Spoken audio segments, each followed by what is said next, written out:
and welcome to Celebrating Simple Life. I'm Kimberly, and I've been planning parties and incredible events for the past 15 years. I'm passionate about connecting people, making gatherings purposeful, and making the most out of every moment. Join me as we learn together how to find joy, celebrate the simple things in life, use events to grow your business, entertain with purpose, and have a whole lot of fun along the way. Cheers to Celebrating Simple Life. I could not be more excited to let you know that Shine Summit tickets are now available. Shine Summit takes place October 1st, 2020. So you have lots of time to reflect, think about how this event might be exactly what you have been looking for. This is going to be a day that will change your life. If you are an entrepreneur or a leader in your industry, maybe you're dreaming of making changes in your life, you will not want to miss this opportunity. When you take time to invest in you, your business, it affects all the areas in your life. It benefits your family, your community, and all the relationships around you. I am literally so passionate about connecting people in ways that help them grow, and this Shine Summit is the perfect opportunity for that. I have experienced firsthand how investing in myself and in my business by attending an event such as this can absolutely change the trajectory of your life, because it has happened to me. Here's why this is powerful. Life is hard. Business is hard. And some days it honestly doesn't take much to feel like everything is going in a chaotic direction. And what is the point of putting in all of the work and effort that running a business and being a leader within your organization takes?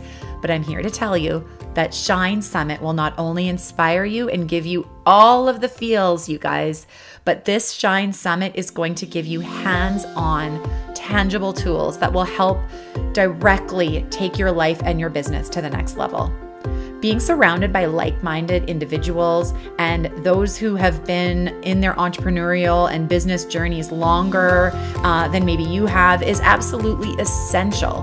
Hearing from them, hearing their stories, hearing their mistakes, and how they're willing to share their experiences, vulnerability, and really try to help you avoid those same mistakes. We have experts from all over that are going to be coming to share their expertise and to grow together. You will be blown away by our headliner, Sarah Heron.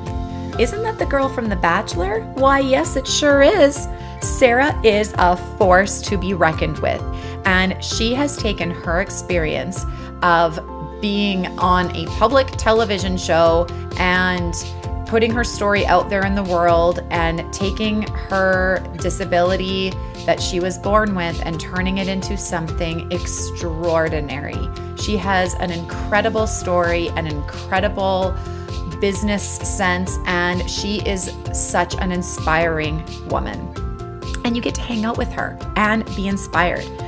This summit has been created to surround you with a community of incredible women who will challenge you, help you grow and thrive, and we want to see you there. Imagine the energy, joy, and engaging lessons that you get to be a part of and incorporate those directly into your life and business in ways that are specifically tailored to you. We will be talking about leadership, marketing, social media, overcoming adversity, reinventing your business in new and unique ways. This is not the type of conference where you are just going to hear speeches and leave with a few notes. If you are struggling in finding your niche, to sell more, to organize your finances, or maybe you're even afraid to admit the things that you wish you understood in business, then this is the place for you. This is a summit where you will be challenged to be interactive, to dig deeper in order to achieve the goals that you are dreaming of. Shine Summit is being hosted in the most beautiful event space where everyone attending is there for the same purpose, to shine. These tickets are going to sell out fast, and as a listener of Celebrating Simple Life, the podcast, you are the first to know. Check out shinecollective.ca for all the juicy details. Before I introduce today's guest, I want to thank BJKL9 for their review. They write, I loved hearing about Terry's work in Saskatoon in episode 15. She's such an amazing individual, and the city is so lucky to have her. I couldn't agree more, BJKL9. She is amazing. Thank you so much for taking the time to rate and review Celebrating Simple Life, the podcast. It means the world to me. Please email Kimberly at celebratingsimplelife.com to receive your gift just for your review. The continued support, ratings, and reviews, sharing screenshots of podcast episodes that were engaging for you on your Instagram stories, and tagging friends that you think should hear the episode too makes me so happy. Thank you so much for continuing to help Celebrating Simple Life, the podcast, grow. Today on the show, I'm excited to chat with Chelsey Parker, owner of Meat Chops Beef Jerky. They offer Prairie Bred, grass-fed beef jerky, and made-to-order leather goods, embracing the whole animal approach for all its bovine beauty by merging both old art forms of crafting leather and the preservation of their meat into original road fuel, aka beef jerky, is sustenance for all seasons. Their beef jerky is a staple in our snack pantry at home, and I am so excited for you to hear Chelsey's story. Crafting a product with positive impact and purpose is her main drive and passion. Their meat mantra is a committed one: eat meat, craft leather, respect cow. She is someone you want to know, and her passion and drive for what she does is absolutely inspiring. Come meet up with us. Get it? Meet up. Chelsey has influenced me to start some meat puns. Our conversation is packed full of goodness and so much fun, so tune in. Hello, Chelsey. How are you? Hey, Kim. I'm good. I am so excited to talk with you today. We met in such a ornate way, and I'm so happy to have you and all of the cool, intricate things that we're going to talk about here today, because you are just, I don't even know what word it is to describe you. You're like this firecracker. You're mysterious. You're mysterious. I like, every time I talk with you, I feel like I'm learning something like super new and unique, and you just dabble in like lots of different things in your business and like personal life, and you're a well-rounded, interesting woman. Oh, well, thank you, Kim. This is going to be so fun. So, I want to first just like find out more about you for those people who are listening today and who haven't somehow heard of you and your cool business. I want you to talk about you and Meat Chops and how this all came to be. Well, it was an accident. No, that's where the best things come from. Accidental surprises. Yeah, it was something that just was homegrown. I mean, I like beef jerky, and who doesn't? Who doesn't? Like, I'm just going to try making this myself in my kitchen. And of course, steam everywhere, condensation in the windows. It always smelled like meat, my breath, my hands, everything. And I was like, oh, this is kind of a cool new craft I picked up, making jerky. Is so interesting. Yeah, and it's just kind of just to fuel whatever adventure I went on and share it with friends and family. And then a market opened up a space for me to be in, to sell it in little Ziploc bags, and it was a hit there. And okay, I need to back this up here. So when you're just in your kitchen, just playing around, having a good time, enjoying what you're doing.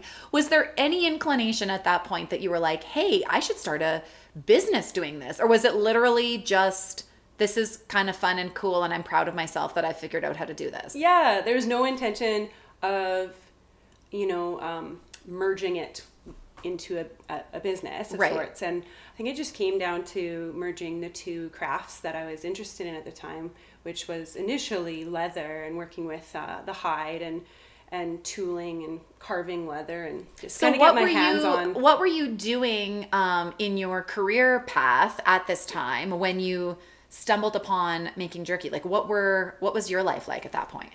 Well, I'm actually educated in registered massage therapy. Okay. So alternative healing and getting my hands on meat, tenderizing humans. I'm seeing the connection here. So it's like, I could work with leather, and it was very, hands-on sort of creative way for me to express myself, and it just naturally evolved from humans to jerky. Humans to a hide. And it has like the same sort of like health and wellness sort of mantra behind it, like addressing the cause and rather than treating symptoms is what kind of massage therapy I Right. address with clients, and just taking that to a new medium and in an art kind of craft medium by, you know, working with leather, but also working with the meat side of things and turning it into something that's like really more of a healthy, better for you Right. beef jerky. That is so amazing. So, okay, so you're doing this in your home and all of a sudden this marketplace spot opens up and then what? What happens next? So yeah, they opened up a spot for Meat Chops, and at this point, the business is called Meat Chops Leather Shop. Right. Right. So we had some leather that we were selling and some baggies of beef jerky. Right. Homemade beef jerky. Yeah. And so, I mean, a lot of people were liking it, good feedback, and it just kind of naturally, organically grew, and there was more demand, and there were more mom and pop shops that took it on into their stores and retailers and took a chance on it. So how did you initially, I think that's something that a lot of listeners can relate to, where there's some type of business, it doesn't need to be beef jerky or leather or anything like that, but some type of product that you've created yourself that you're trying to figure out, okay, you can only go on so long doing this on your own, and you're wanting it to grow. And I think that's always such a difficult step to figure out. Like, how do you just get it to the next place? How does it magically appear, which we'll talk later on about all the places your product now magically appears, because it is more than mom and pop shops. But just talking, like, how did you just decide, okay, so you have this marketplace and now you're like, okay, this needs to get bigger. I would love to see my product in a store. How did you go about figuring out the steps to just approach stores and have the courage to do that? Well, that side of things came naturally pretty much to me. You know, I'd drop off teasers and samples here and there, and like, it's almost like who you know too, right? Right. Like, it's the interconnectedness in the city, and what businesses are willing to take on, and sort of entrepreneur or small startup are usually the ones that were once small startups too. Right. So they can understand the process and the hustle, and it's really we call it magic, but there's so much hustle behind it, and you got to keep the momentum going even through like the hard times, and like there's going to be things that, you know, say for example, I grew the retailers to you know, a good amount of shops had them, and at this time I'm working part-time to nearly full-time. Right. And this is still just a side hustle, right? Right. Yeah. So hustle is the actual real true word. It's not just a code word. You are literally hustling because you're trying to work and care for your family and figure this all out and grow your side business as well while you actually make an income. Yes. Working. Yes. Exactly. Well, Totally. like bootstrap, right? Like Yeah. it's really a bootstrapping thing, and you know, you can't really start a business and just expect it to magically happen. Well, and I think There's that's like some confusion sometimes. Like, Yeah. you see snippets of people's success on social media and different places, and you're seeing the highlight reel, and it looks like everybody's life has just fallen into picture perfect squares of happiness. Yeah. And then you're in your house, you're in your business, you're in your wherever, just like working your tail off, not feeling like it's coming easily. But really, I haven't never met anybody that would say, oh, wow, I just dreamed up this business and everything's been tickety-boo from here and I've never had any issues, right? Like, that just wouldn't be the way that it is. So now as you've grown, and you have had immense growth in the last few years, and it's so neat. I mean, I haven't known you for all that long, but it's been so cool just even in the last year to see all of these amazing strides that have happened in your business and how you've grown. So what would you say, because I mean, beef jerky, if you're just saying jerky, is something everybody has heard about. It's not a brand new product to the market, but you're finding your niche and you're finding your place in this. And I think that's so inspiring, because I think it's really easy to be intimidated when you're in an industry where there's other people doing not the exact same thing, but a similar kind of product. Yeah. And what sets you apart? What sets your product? Well, I know because it's always stocked in our kids' lunch cabinets and for our, but what would you say is like what sets you apart? Well, you definitely said it. Yes, the strides come with a lot of, 2 steps forward, 5 steps back, 1 step ahead, 3, a lot 3,000 of steps 3,000 back. And like, you just have to be like willing to be dedicated and commit to what values and why you are a differentiating product or why you are a differentiating service, and really highlight that in your mission. And what is your mission statement, and what is your, like, how are you different? And I think as Meat Chops evolved over the last couple of years, it's just, so has the mantra, I started totally. out, it's just almost like I am on more of, like, it's not just a jerky journey anymore, and it always was like, oh, motorbikes and always adventures and music festivals and all these things, and that's great and fun, and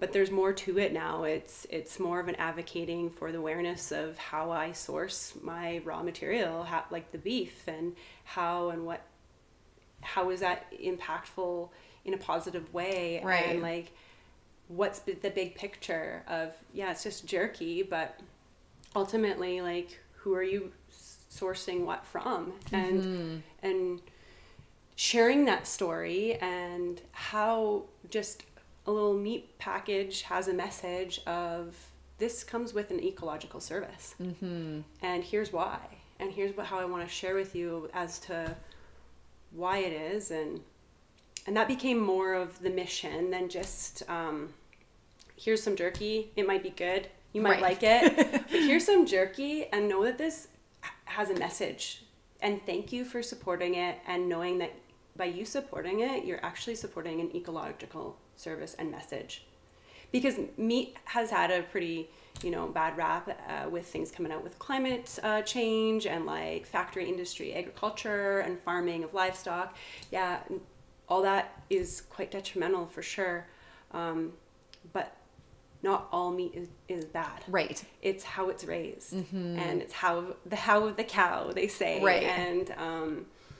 And how a grazing animal is actually good for our land. Right. If it is raised in a regenerative way by land stewards that actually are committed to preservation of our grasslands. So for you to be able to actually know the story all the way back from the beginning, because obviously you're not the person out there raising these animals, but that's really great. I feel like that's so interesting. I feel like every business and every opportunity has some sort of way to be able to trace back to something, and whether you take the time to do that or not is, I guess, besides the point, but taking the time to do that is how you get to build your story all the way through your process, right? Even though you're not a part of the very, very beginning of the meat process, the raising of the animal, that you get to still know and are knowledgeable and aware of what their story is and how that infuses into your business. I think that that's so great, and you can see your passion in that by the things that you write about and post. I've learned so much just from following you on it, because that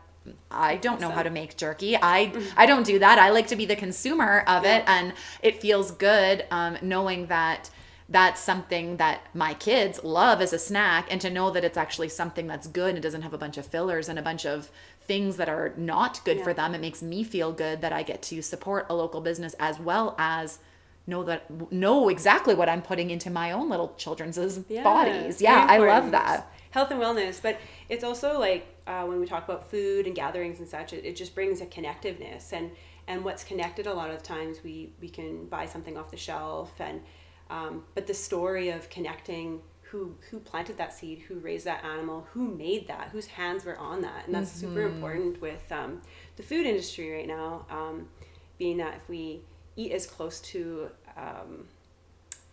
where we are as possible, that's amazing, because we keep that connectiveness and we keep that economy kind of like cycling through. Absolutely. So it's the story of, say, the producer and maker need to connect more, Well, and it's funny how it doesn't matter what industry you're in, building of relationships is just always a key piece to anything successful, I think. Like, I think obviously a business's success can be measured in many, many different ways depending on the person's opinion of what they think success is. Yeah. But I think to be able to be building the relationships that you are with the suppliers and the people that you have involved with, I think anytime you see that in a business, you can just see the heart in it a lot more versus, oh, I have no idea where this product comes from. It just randomly appears to me, and then I start my process on it, and the story starts here. You know, it's great to be able to see full. Full picture of it all. I love that. That's so amazing. So you've launched and grown so much in the past, even just year, since I've met you. What would be some of the highlights, would you say, of things that have happened for you in this last year that have sort of elevated and grown your business in a way where you're like, okay, wow, like this is really taking off? Well, that's a loaded question for sure. I will speak to like we just spoke about connectiveness, and I really like to call that cross-pollination and, you know, cross-collaborations. And I think if anything's going to be successful, it's going to be because, you know, we're all doing it together on some level, right? So I think I really noticed a big change when I felt liberated a couple years ago, just by some decisions I made with restructuring my business and just to, you know, go for it. And there's no limits, and I want to do it with purpose and before profits, and not cutting corners. And it's not all about the meat margin, right? It's about the meat mission, and it's really something I was like, I'm going for it. Let's do this. So I connected with the producers I wanted to partner with, and really learned a lot about their holistic management and land management and regenerative agriculture. And because if I'm going to make a food that's coming from like a beef commodity, it's really important that that story is told. And absolutely, you can feel super authentic about the way you're putting it out for your business. Yeah. And I think what differentiates the product is that it's not only grass-fed, grass-finished, and all natural ingredients now. It wasn't always all natural ingredients, but it also, I ensure that their food safety is at the highest level. So I did make the major decision to invest in a facility that ensures Canadian federal food safety measures are made. And that's what really opened the doors up for Meat Chops, was that I made the product at a facility with these food safety measures. Right. Not to say there hasn't been any sort of challenges with that, with packaging and all these other things. Yeah. That will always happen. But I think when you can hand over a product that you instill confidence in the consumer or the retailer, they're willing to take it on and take a chance on that. And so, yeah, I didn't have to invest in a facility whereby there was these CFIA levels. I was renting a commercial kitchen, but that probably definitely still left some limitations though, right? As to where you could be available. And I think that's always I can understand how that becomes a turning point, right? You like come to this crossroads and you're like, okay, we can be totally fine keeping on, trucking along in how we are and still grow and like do things, but it's always still going to stay at a certain level, right? In order to actually take the road less traveled and like evolve and grow and be able to actually get into the spaces and the markets that you were like dreaming of going, you had to kind of make that risky choice. Hey? It was. And I mean, as much as like I love local and staying at that level, but to ensure that this meat message is like, the mission is like able to, you know, expand across the map, I had to do those steps in order to get, you know, have the doors open. So was that scary from was it scary from, were you still working at this point, or now you were like all in and this is your full-time gig? I went all in this past October, so it's almost been a year of stepping aside from the job I really did like. Really enjoyed the organization and whatnot, but I just had to really focus and give 110%. And right. And how scary was that? It was really scary because I had it set up that I budgeted properly and I had this other contract from a major retailer set up, and there was some challenge with that and hurdles, and that didn't end up going as smoothly as I thought. So here I'm going, I prematurely left my job. Right. And I have the whole year now without any necessarily income, because I really invested a lot in the upgrades of Meat Chops to how it is now this year, by repackaging, by taking out the nitrate and going all natural ingredients, and doing those things necessary to even give it more of a chance on the market. I really have to carve out space for Meat Chops because it is a very competitive category. Yeah. You're up against McSweeney's and Jack Link's that have, major, capital to move. Yeah. And, they've been in business for however long, right? But you're doing it. But you're doing it in a very small way. I'm still, Meat Chops pretty small peanut still, and we're just trying to carve those spaces out. Totally. And so, Alberta has opened up, specifically Calgary has opened up a lot of space for Meat Chops there, and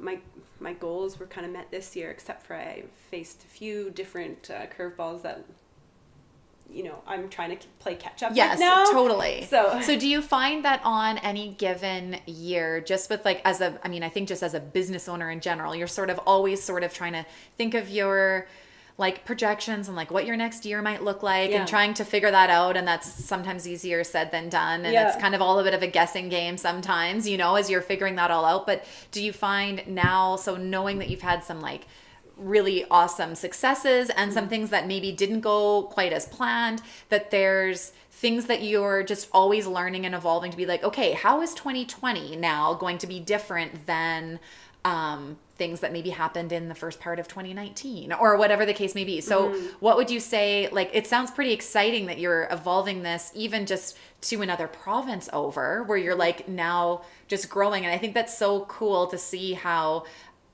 it is baby steps. It doesn't happen overnight, even in your own city, and then trying to get into certain other territories within your own region, but then expanding to a province over, which maybe has different laws and legalities and different things with things too. So that must just feel so cool to feel that you're doing it. You're moving into a whole nother territory. Yeah, well, I feel very grateful for these retailers opening up their doors to it. Yeah. It's exciting, and it's an affirmation for sure. But so where right now, just for listeners listening, where specifically, if somebody's oh my goodness, I need to go get this jerky, where besides, in Saskatoon, in Canada, where would they go besides, obviously I'll share in the show links, your website and your Instagram and those types of places, but what grocery stores or what retailers can they go to actually find your products? Well, I can list a few of them. Just only list what you're allowed to share with us. We're lucky listeners. Yeah. I'm allowed to share it all, for sure. It's all transparent, and I'm open book. Yeah. So that's why we get along. Wear my heart on my sleeve.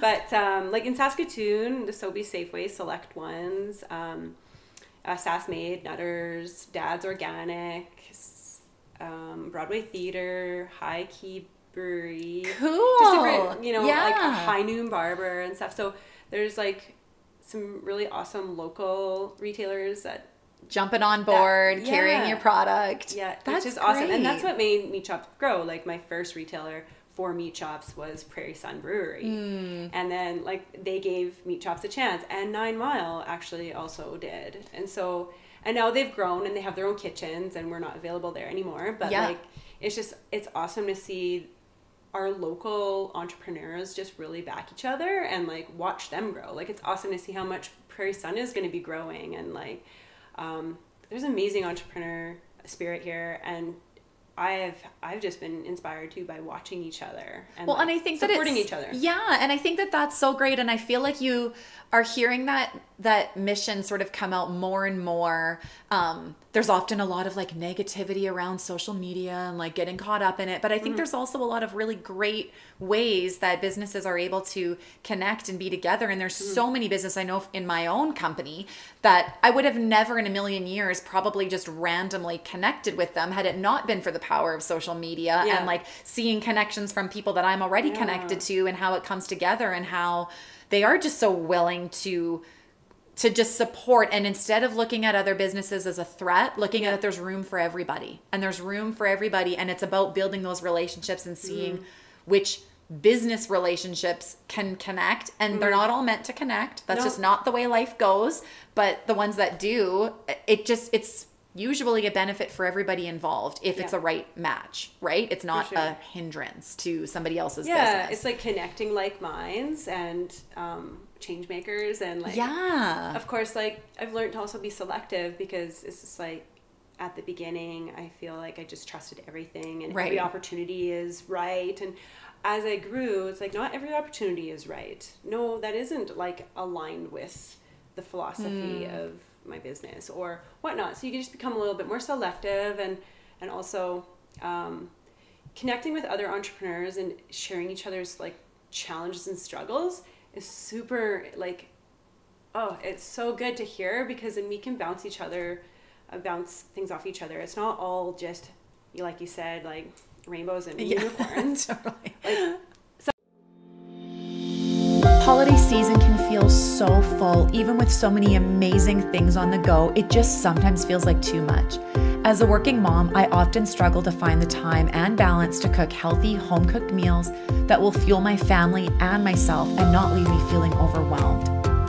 It takes a lot of time to plan, shop, prep, and cook healthy dinners. I'll admit I was skeptical when I signed up for the Good Food Box.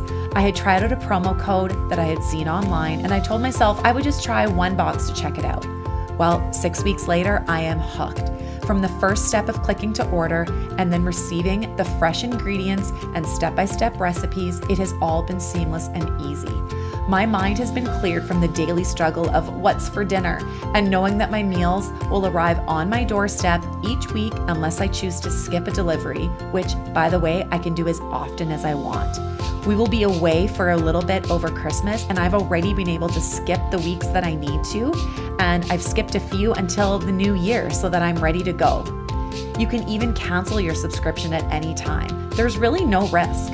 There are so many recipe suggestions, or you can make it even easier, and I just let the team at Good Food decide what meals are going to come to me each week. They're curated, delicious, restaurant quality meals. And the best part is that my daughter, Cassidy, who's 11, has been able to make a lot of the meals by herself.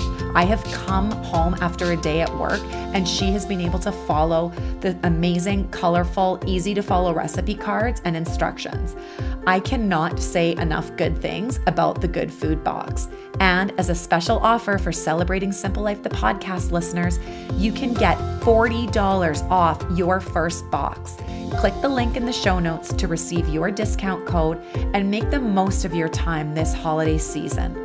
$40 off your first Good Food Box with the link in the show notes. Cheers to celebrating today. some of us food makers are actually trying to gather and have kind of more of a roundtable discussion about everybody's challenges with building a brand and bringing it to market is such a big challenge. It's one thing to have the idea and to execute the idea and make the product. It's another thing to market it and like what that means and distribution and all these different challenges that us food makers, right. I'm sure all entrepreneurs have, but building a brand for like a consumable, right, for the market space is its whole own ball game. Yes, especially when you're dealing with retail and margins and all these things, and you get to know which retailers you want to work with, because a lot of sometimes too there is an element of margin hungry retailers. They right. just kind of go like, well, that doesn't suit. I mean, there's Well, and that's a great place to be, right? To get to a space where, because I think that it is something that just naturally happens to most people when they start a business or start something. You don't want to use the word desperation, but you're in a space of, okay, if I'm saying that this is like how I'm going to build my livelihood, I don't want to be the person that's saying no to opportunities. And so you start saying yes to things, and you're saying yes, and then you aren't necessarily always crossing your T's and dotting your I's on which yeses are necessarily the perfect fit, because you just want to put yourself out there, right? And I think that really isn't something that you can almost learn until maybe you've run into some negative experience that's happened, and then you're like, oh, back it up here, let's double check. So that kind of leads me into exactly what I was thinking of. What I wanted to ask you was, would you say that what would you say, can you give an example of like something that you've tried and thought would maybe be really great and then failed horribly? And I think I love that you address that, because I think that still is something that people feel uncomfortable talking about, and to actually be able to be out there with, I'm like you, obviously, my listeners know this already, like say it like it is, and that sometimes gets me into trouble. In the nicest of ways. Gotta be raw. Raw is like, ways. But like where you have an idea, you fail, and it's embarrassing. Like it's, you want to like trust your intuition and trust that you're making the right choices, and we're all humans. So you can't always know what the end of a path is sometimes going to lead to, and things change along the way. So what would you say for yourself is something that we're just going to lay it all out here, Chelsey, and just like, well, you got to breathe. Take a deep breath. Yeah. Breathe through it, baby. Don't quit. Keep the faith. I mean, you can stay up all night, many nights in a row worrying, but the opposite of that, I've been told, opposite of worry is faith. And so I've decided to have faith in what I'm committing to, whether it be business or life or partner or like anything that you're fully committed to, and persevere through those like adversities. And I mean, there's gonna be a lot of times probably too that you want to quit and like, oh my gosh, when's enough, right? Where's my line here? Yeah, but I feel like if you really breathe passion and you feel like it's just it's beyond yourself, there's a big picture, you're gonna meet all those challenges, and it will just allow you to be a force. Totally. Like I don't think anything's grown successfully without challenge after challenge after challenge met. It's what's your integrity and how are you going to deal with that? Your true integrity will show, right? Totally agree. I could say specifically there's been like this past year has been a true struggle, and I can share the gains and all these exciting, small wins along the way, but I've definitely had a very challenging last year. And the year before that, restructuring my business and all these different things. When it comes down to being a startup to scale up, it's a pivotal point where you're going like, okay, do I do this? Is it a risk to take that next step where you are scaling up? Yeah. Lots of times too, the challenge is having that capital, because like anytime you're putting, especially with a consumable product compared to a service product, is a little bit different because you have a tangible thing. Right. And there's lots of times that I would sell a product to, say, a retailer or whatnot that I haven't built necessarily trust with, and then I don't get paid. Right. Like I don't get the billing is off, and then I'm chasing after that. Right.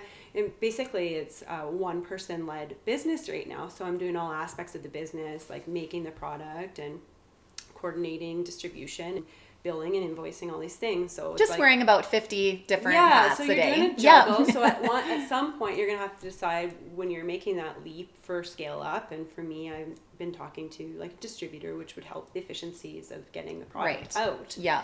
And whatnot. But yeah, so that's been a challenge, and like trying to be proactive and say, get something ready with thinking that you have this contract, and then the contract doesn't follow through. Right. So then you're left with all this product, and I'm like, oh my gosh. So there's been some challenges like that, and for sure they've been ones that bring me to 2020 next year, having more experience to Totally. like really do even more due diligence. Check twice, they say. Check 3 times, check 4 times. Ask so many questions and just really keep on top of things. And but ultimately, you can't. Plans are for Stan, and they say totally. like I have a direction for sure. And, but that's also a gift, is to be able to roll with things and adapt. Having contingency plans are great, but you don't want to be always preparing for worst case scenario. You want to just be able to live and enjoy the business, right? So being able to be adaptable, I think, is a huge part of it, right? And I love what you said before too about just like you could lay awake all night for days and years really running a business, and that's not going to change the outcome of what's happening tomorrow. So to just allow yourself to feel that confidence. And I think creating that circle of support of like-minded people who you have to have at least a few people in your corner who just get you and get what your business is in order to be able to provide the feedback that isn't just go get them, girl. You got this. Like you need someone that can speak into that, right? And actually be like, okay, well, have you tried this? And like people that you trust who you know are actually in your corner for you. I love that that's something that you're working on. So,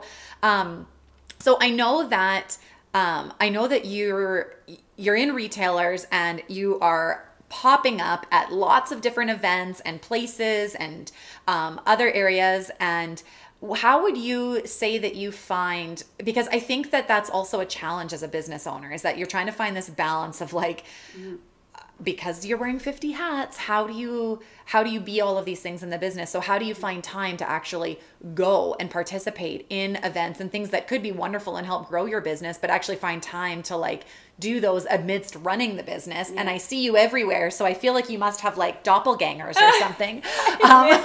Wouldn't that be convenient? I've always thought that for myself too. I'm like, oh, if only I could have a few. I might call my daughter my mini meat, right? Totally. Your mini meat. I like that. But really, I guess you just kind of have to, about that, I think that's my favorite part. I love popping up. Yes. Like in person. I love to be on the ground talking to people and, you know, having them taste the product and having a conversation around it, more than beef, but more about food and the food system and agriculture and like everything around that. I love having those conversations, and like whether it's doing a demo day at a retailer or a grocery store or being at a, you know, pop-up market. It's like you meet so many diversified people. It's like colorful tapestry out there. So and music events, like that's for sure. I've integrated a lot of things that I love into my business. So that's a really unique perspective too, because I think that, I mean, as an event coordinator, obviously, I believe that events are pivotal in growing a business and in marketing yourself. And I think a lot of people don't really even necessarily recognize when something would be considered an event, but even being able to pop up at a retailer to a certain degree is like an event where you're like planning and organizing and figuring it out and like, what's the best way to be there? How do I market the fact that I'm going to be at this retailer at this time and location? And how do I draw people to come out? Right. Yeah. And so, I think that events are such a more personal way, and I feel like it's like a way to escape just another branch of it's like Instagram come to life. You actually get to like have these conversations, because it's hard to convey those really important pivotal messages in limited text, limited imagery. It's just different than having a face-to-face conversation. Like I call it, I love to meet people in the flesh. Yeah. You know what I mean? Like totally. Amazing world of interconnectiveness and like sort of connecting via the matrix for sure. But when you meet those people in real life and they go like, hey, we talked on here and we met here and in the matrix world, and you have it come true in the flesh, like that is so cool. It's like, what? You're a real human being? You actually are like out here? You're not just like in the land of online sales and trying to figure out like, I think it's so great. And the things that I've learned from you, even as we've popped into different events that you've been at and other vendors have been at, to just be able to see your passion as you're talking to people that are walking by. It's evident that you love what you do. Thank you. I think it's so great that that there is things like this that exist, and I think that it's such an important part of of a business to not just hide behind the lens of social media and have that be your only one stream way of connecting with people, because I think that's sometimes a bit of a miss for certain businesses where it is a lot of work to go and be a part of events, and it costs you money and it costs you time and it costs you other resources and you're trying to like juggle everything in life. But I think that those different connections, those are going to be different people that you meet than people that are just clicking follow on Instagram and you have no idea whether they actually are a customer or whether they're actually engaging in your product or even understand what it is, you know? And so, I think that's really important. That is like my favorite thing about using events to grow a business is that it's just this face-to-face. Well, thank you. Yeah, it's fun. I love it. And it gets me to meet people like you. Yeah. So I always like to wrap up the interview with asking these questions because, yes, I love hearing about beef jerky and your business, but I also want to know you. Got some jerky to eat now. Yes, you gotta get going. Exactly. I can't keep up. I literally can't keep up with it. I always think that I'm like buying enough until like from the next time that I'm going to see you or be somewhere or be in a store to like just buy it. I'm like, why didn't I buy at least double what I was going to buy? Because then they take it to school and it's like immediately empty. Just give them one nugget at a time. Yes, they're clearly overconsumption. I have to ration my jerky. So for you in the busyness of life, and you are a mama to a beautiful girl, and life's full, and there's so many other parts of you than just business, even though that sometimes feels all consuming, doesn't it? What is one thing that you do in your morning that kind of just like sets the tone for your day? Is there something that you kind of kick off each day with, or how does morning start for you? I wrote Did you? Yeah, because I had to think about these ones. So I wake up and I open my kitchen window, and that really feels good to let the light in, and it's like open it up and there's the start to the day. Day is beginning. Of course, I give my partner Chris a kiss and Soleil, my daughter, a kiss, of course, but that window is up and the light's shining in. That's so important. I am such a light affected person, and I always get to this time of year is like things are slowly getting darker earlier and darker later in the morning, where I'm like, oh boy, winter's coming. I need my light. Yeah, that's a great, beautiful. I know my house is very bright and light, and this is where I work lots. So yeah, light is huge for me too. So okay, so then you're awake and you have your light. And are you a coffee girl or? I am definitely a coffee girl. Yes, me too. And how do you take your coffee? Well, recently I decided just to go black, because before I was going black with cocoa nut. Oh yeah. Yeah. So just really haven't picked up the coconut in a while, so I was just like, I'm just gonna go with the black. And I always like brown sugar. Oh. Like a spoonful of brown sugar. You are the first human I have ever heard that does that. Really? Yeah. Neat. Yeah. Okay. Well, I am too. I've like slowly over the years, like, you're black. Lessened the cream and growing up. It's an adult coffee. Adult coffee. My dad's like, just wait till you start drinking it black, Chelsey. Because we were at the cabin, there was no cream. Yeah. I was like, is there any cream? Is there any milk or something? Anything creamy? Something that's white that makes it a little less dark. Yeah. I'm like, I don't know. And he's like, well, just wait till you get older and drink it black. Here you are. You're arriving. So you're out and about a lot, and you're a busy lady. So what is something that we'd always find in your purse? Lipstick. I thought you were going to say beef jerky. No, that's second. That's second for sure. But lipstick. I feel like if I'm going to, feel fresh and like, putting on my lipstick, I call it washing my face. Okay. Yeah. So I'm going to go wash my face and put lipstick on. Yeah. It's like putting on your like, go get 'em persona. Like, here's my lipstick's on. I'm like ready to attack the day. I like that. And second, beef jerky in my purse, of course. Totally. I don't know who I was talking with about that the other day, where it was like a Sasha Fierce, like Beyonce kind of like type of like thing, where it's like she's Beyonce, but Sasha Fierce is like the alter ego, where you have to like get ready to like really go. It's like your lipstick is your alter ego.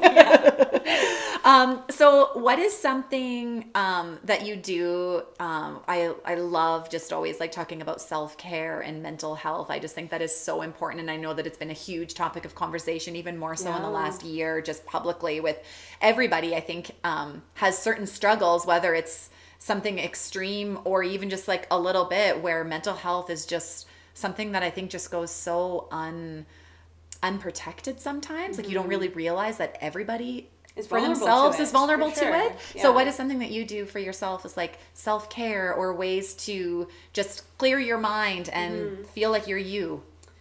Well, there's several things for sure. I live really close to the river, so I like to take the dogs out right like by the river, and I feel like I'm out of the city. So I'm on the trail, and that's one thing I love about Saskatoon. Water. Yes. Yeah. I think I'm water sign, so I love feeling like the flow of water.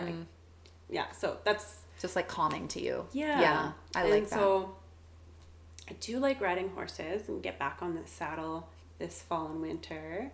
I do like getting on my motorbike saddle in the summer. You're such a cool chick. I'd love to double my daughter on it too, because she like takes interest, because she knows like okay, mom, like we can I'll get on this together. Yeah. And of course, anytime spent with my daughter, she's 12 years old now, and and my partner, it's like brings me to such like it's realness, and it just kind of brings me to zen, you know, your happy like place. Yeah, because like I was a single mom for a long time, and like integrating in somebody else, like my partner, into mine and my daughter's life, it's just like it just organically grew, and it's a beautiful thing now, and we just got engaged, so that's exciting too. Yay! More celebrations coming. Yeah. That's so amazing. Oh, I'm so happy for you. Oh, you did want me to mention something. Yes, I do. So there is probably one because you want to do it. I think you would like me to do this, but yeah, so you have a super cool activity that you're involved with that I got to watch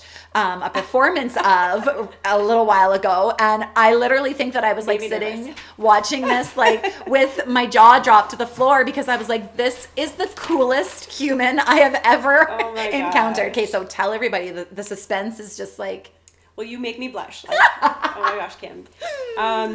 No, I took up flamenco dancing. There's something with like making a beat with your feet. Like it is an amazing feeling. But you look like a professional. You were like, I literally, like, I'll say this again, my jaw was like to the floor out of like sheer amazement. I don't get wowed very often, because I feel like I'm just in this industry where there's like so many new and exciting things happening all the time. That it just, I'm like, I want to be wowed. Like, please try to do something to wow me. I was wowed. Like, it was so great. And it was like all levels. There was like little kids dancing all the way up to adults. And it was so cool. Yeah. Glad you came. I'm like awesome. Nervous too, because I'm not a very coordinated person at all. So like when I started it, I started slowly with like yoga flamenco. And so I was adverse to yoga, but I'm going to like kind of slowly evolve into the flamenco. And yeah, I'm going to have to step back a little bit from it just because of the business and whatnot, but I'll definitely in 2020 strap my shoes back on. I just think the thing that I love the most about this is that I think that it is just so great. I think self-care comes in so many different ways, and I think a lot of people have ideas as to self-care means you must do this, and the fact that it can just be whatever it needs to be for each individual person. And I love that. I think sometimes, I mean, having kids myself and seeing the things that they're interested in and the thing that sparks joy for them, and that they just throw caution to the wind and they're just open to trying anything that seems exciting, I feel like somehow gets lost as we get older, and we like let that slip away. Self-preservation. And we become like, oh, I don't want someone to see me do this, or I'm like more embarrassed, where kids are just like, well, like, you know, they don't have that constant thing. They don't care. And so we talk about that a lot in our family, actually, just about how it really doesn't matter what other people think of you. And if something brings you joy and you want to go and try it and do it, you need to just go do it, because go do that. So you're dancing. Yeah. It's made me think a lot about what types of things I need to maybe incorporate into my life to like spark joy. Yes. I mean, kids too, is like, I'm inspired by that, like kids and their imaginative, like unfiltered, preserve, you know, they just go and do it. It's almost like we do, like you said, we definitely need that inner child back, and to be a good example for the children, our kids too, like, hey, look what mom and dad can do or what grandma can do, right? 100%. Go for it. Yes, there's like nothing that can hold super inspiring you back. to be. Yeah. Kids are inspiring. They are. They are. So to finish today, what you have just like left me with a million little nuggets of things that I'm going to be thinking about after this. Are they meat nuggets? They are meat. They are definitely beefy meat nuggets. You guys, you need to follow her on social media afterwards because she uses the best meat, like puns and mingles and words and things with meat. And sometimes I think you don't even really pick up on it, and also you're like, oh, hey, I see what you did there. It's like endless meat material. Like it seems endless, and there's so many things I would never think of, and then or repeating. Well, I love it. It's awesome. So, what is one piece of advice that you would leave our listeners today as just like something to like move forward in life and business or whatever in between that you think is just like go for it, people. Go for it. You just said it, girl. You just said it. Like, lead with your heart. In business, if you're going to have a business, put all your passion behind it.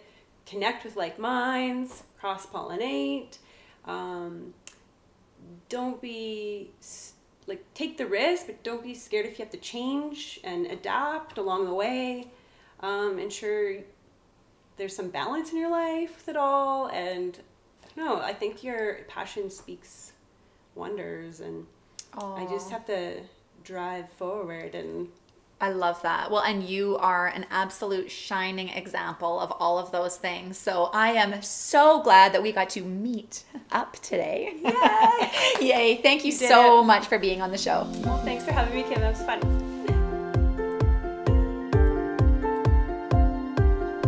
This show would not be possible without you, my incredible listeners. It would mean the world to me if you would subscribe to Celebrating Simple Life wherever you listen to podcasts. If you really want to make my day, leave a review. Each week, I will pick one review that will be read on the show, and the person who left that review will receive a special gift from me. Cheers to Celebrating Simple Life.